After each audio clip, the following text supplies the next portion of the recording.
তুমি কালো কিংবা অসুন্দর এতে কিছু যায় আসে না। তোমার আচার ব্যবহারের মধ্যেই তোমার ব্যক্তিত্ব ফুটে ওঠে। উচ্চশিক্ষাও মূল্যহীন যদি তোমার ব্যবহার ভালো না হয়। আসসালামু আলাইকুম, আপনারা সবাই কেমন আছেন? আশা করি ভালো আছেন, আমিও ভালো আছি আলহামদুলিল্লাহ। আজকে একটা নতুন রেসিপি শেয়ার করব। জানি না এটা কারা খেয়েছেন এভাবে করে। আমরা খেয়েছি, অনেক মজার রেসিপিটা। তো এই যে ফেলে দেওয়া খোসা লাউয়ের ছিলকা দিয়ে ভাজি করব। সুন্দর করে কুচি কুচি করে কেটে নিব। কেটে এটা ভাপ দিতে হবে। তো এভাবে করে ভাজি করলে অনেক ভালো লাগে। তো শুরুতে আমি এগুলা অনেক কেটে নিয়ে ধুয়ে পরিষ্কার করে নিচ্ছি। তো পরিষ্কার করে নিয়ে পরে আমি এটা আর কি সিদ্ধ বসাবো।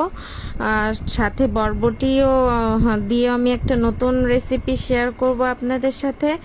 আপনারা কি খেয়ে থাকলে আমাকে কমেন্ট করে জানাবেন, এভাবে যদি আপনারা খেয়ে থাকেন। বরবটিটা আমার চাচি শাশুড়ি আমাদেরকে দিয়েছে। তার ছাদ বাগান আছে। ছাদের অনেক রকমের গাছ আছে, পুঁই শাক, বরবটি, বেগুন, সব কিছু একটু একটু করে আমার চাচি শাশুড়ি করে। তো বাগানে সবজি হয়েছে তাই আমাদেরকে দিয়েছে বরবটি। তো যে কোনো সবজি হলে আমাদেরকে দিয়ে খাবে। কোনো একটা ভর্তা বানালো আমাদেরকে দিয়ে খাবে। আসলে এরকম মন সবার থাকে না। এরকম মন আমার শাশুড়ির সাথে তার সম্পর্ক প্রায় 40 বছরেরও বেশি। একসাথে তাদের পথ চলাম, তারা ভিডিওর সামনে আসতে চায় না। তো একদিন আমি আপনাদেরকে সবাইকে দেখাবো। তো আমি তাদের মাঝে এরকম সম্পর্ক আমি কখনো দেখিনি যে তারা এক ঝগড়া মনমালিন কোনো রকমই তাদের ভিতর এরকম হয় না। তারা একে অপরকে ছাড়া বাঁচে না। একজনের বিপদে তো আরেকজন এগিয়ে আসে। আমার শাশুড়ি সবার বড় যা, তাদের এই ভালোবাসা আমার তো খুব ভালো লাগে। আমার চাচি শাশুড়ি আমাদেরকে সবাইকে ভালোবাসে। তাদের সাথে আমার পথ চলা প্রায় 12 বছর হয়ে গেছে। এরকম ভালোবাসা এখনকার যুগে দেখা যায় না। তো যায় যায় এরকম ভালোবাসা। আসলে শরীরের সব থেকে দামি অংশ হলো হৃদয়, যেখানে থাকার সবার যোগ্যতা থাকে না। তো এখানে আমি পেঁয়াজ, রসুন কুচি, হলুদ আমি সব কিছু দিয়ে সুন্দরভাবে নেড়ে নেব। নেড়ে নিয়ে তারপর আমি আলুগুলো দিয়ে দিব। আলুগুলো দিয়ে সুন্দর করে আমি ভাজি করব।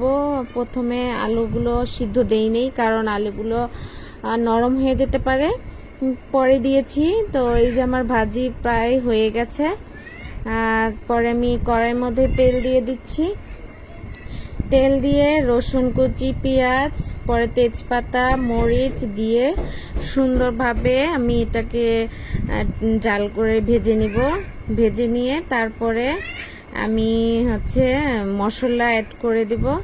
হলুদ, লবণ, মরিচ যা দেওয়ার এটা দিয়ে, সরিষা দিয়ে আমি এটা সুন্দরভাবে নেড়ে নিচ্ছি।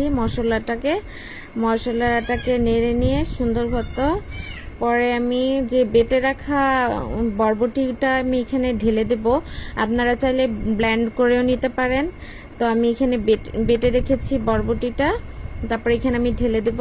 ঢেলে দিয়ে সুন্দর করে যতক্ষণ না মশলাটা সুন্দরভাবে ভাজা ভাজা হবে ততক্ষণ আমি সুন্দরভাবে এটাকে নাড়তেই থাকবো। একেবারে শুকনা হয়ে গেলে পরে আমি এটাকে নামিয়ে ফেলবো। তো এই যে আমার ফাইনালি হয়ে আসছে ভর্তাটা। তো অনেক মজা লেগেছে। এভাবে করে আপনারা বাসায় ট্রাই করতে পারেন।